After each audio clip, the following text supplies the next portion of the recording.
यानी चेर और मलयालम भाषा का विकास कैसे हुआ था उसके बारे में देखेंगे।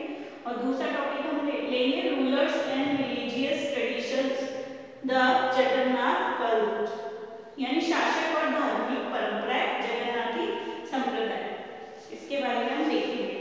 तो आप अपना पेज नंबर 122 देखिए, 9 chapter the making of regional cultures यानी क्षेत्रीय संस्कृतियों का निर्माण कैसे हुआ था उसके बारे में देखेंगे।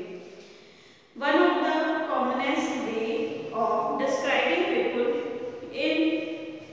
in terms of the language they speak, यानी अगर हमको किसी जो लोग हमारे आसपास है उनका हमें वर्णन करना हो, उनके बारे में बताना हो, तो उनको जानने का एक सामान्य तरीका होता है कि हम उसकी जो बोलचाल की भाषा है उससे हम उसको परिभाषित करें, यानी कि कोई क्या लैंग्वेज यूज कर रहा है उससे हम ये डिस्क्राइब करते हैं कि ये कौन से क्षेत्र का होगा। When we refer to a person as a Tamil or an Oriya, these usually mean that he or she speaks Tamil or Oriya and lives in Tamil Nadu or Odisha। एक एग्जाम्पल के तौर पे हम देखते हैं कि अगर हम किसी के बारे में ये बताते हैं कि ये तमिल है या उड़िया है, तो हम कैसे बताते हैं कि उसकी जो लैंग्वेज है वो कौन सी भाषा बोल रहा है, उससे हमको पता पड़ता है कि ये तमिल है या उड़िया है। और अगर वो तमिल भाषा बोल रहा है तो वो तमिलनाडु से है, और उड़िया भाषा बोल रहा है तो वो उड़ीसा से है, ये हम पता लगा लेते हैं। We also train to associate each region with distinctive kinds of food, clothes, poetry, dance, music और and painting। इसी तरह हम प्रत्येक क्षेत्र की कुछ खास किस्म के जो उनके भोजन होते हैं, भोजन, वस्त्र, काव्य और जो उनके नृत्य, संगीत और जो चित्रकला है उनसे भी जोड़ा जा सकता है इन लोगों को। यानी कि अलग अलग क्षेत्र के अलग अलग प्रकार के भोजन किए जाते हैं, कुछ विशिष्ट प्रकार का भोजन होता है, कहीं की जो ड्रेसअप स्टाइल है उसको देख के हम पता लगा लेते हैं कि ये उस क्षेत्र का हो सकता है। तो ये सब हम इन सब चीजों से भी पता लगा लेते हैं। Sometimes we take these identities for granted and assume that they have existed from time immemorial। कभी-कभी हम इन असीमताओं को मानकर चलते हैं और सोचते हैं कि ये युग युगांतरों से अस्तित्व में है। मतलब ये सब देख के हम सोचते हैं कि ये लोग बहुत ही पुराने लोग हैं और बहुत पहले से भी चलते हुए आ रहे हैं।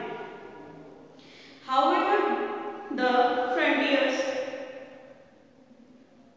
separating regions have evolved over time and in fact are still changing।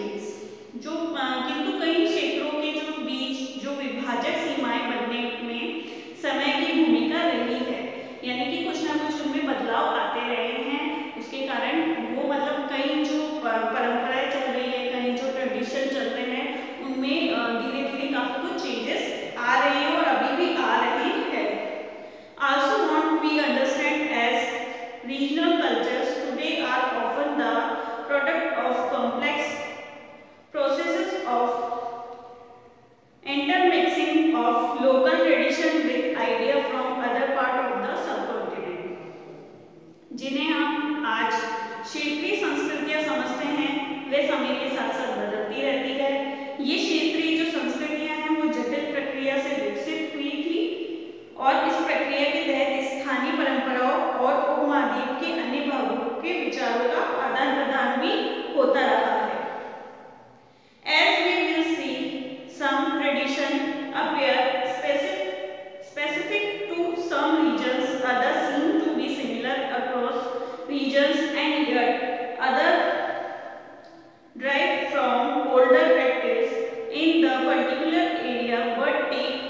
पे भी एक काव्य की रचना की गई थी जिसका नाम था लीला तिलकम।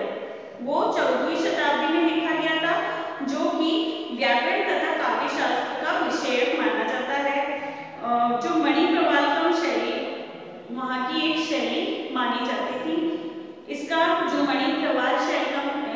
मणिप्रवालम इसका शाब्दिक अर्थ यानी कि इस जो शब्द है इसका मीनिंग होता है हीरा और मूंगा। मणि यानी तो हीरा और प्रवालम यानी मूंगा। यहाँ दो भाषाओं संस्कृत तथा क्षेत्रीय भाषा के साथ साथ शासक और धार्मिक परंपराएं जगन्नाथी संप्रदाय के साथ प्रयोग की और संकेत करता है। मतलब इसमें दो भाषाओं का प्रयोग किया गया है मणिप्रवालकम में, एक तो संस्कृत है और एक जो वहाँ की जो लोकल लैंग्वेज थी, जो क्षेत्रीय भाषा थी, उसका प्रयोग किया गया है। Rulers and religious tradition the Jagannath world यानी शासक और धार्मिक परंपराएं जगन्नाथ संप्रदाय। In other regions regional cultures grew around religious tradition. अन्य क्षेत्रों में जो क्षेत्रीय संस्कृतियां थी वो विकसित हुई और वहाँ पे जो क्षेत्रीय धार्मिक परंपराएं थी वो वहाँ पे विकसित होने लगी। The best example of this process is the cult of Jagannath. इसका सबसे उचित उदाहरण, इस प्रक्रिया का जो सबसे उचित उदाहरण माना जाता है जगन्नाथ संप्रदाय को।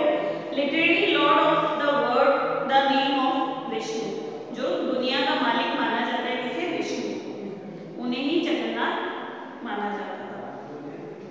ये कहाँ के थे, पुरी के, उड़ीसा के थे। To date the local people make the wooden image of deity which suggests that the deity was originally a local god who was later identified with Vishnu।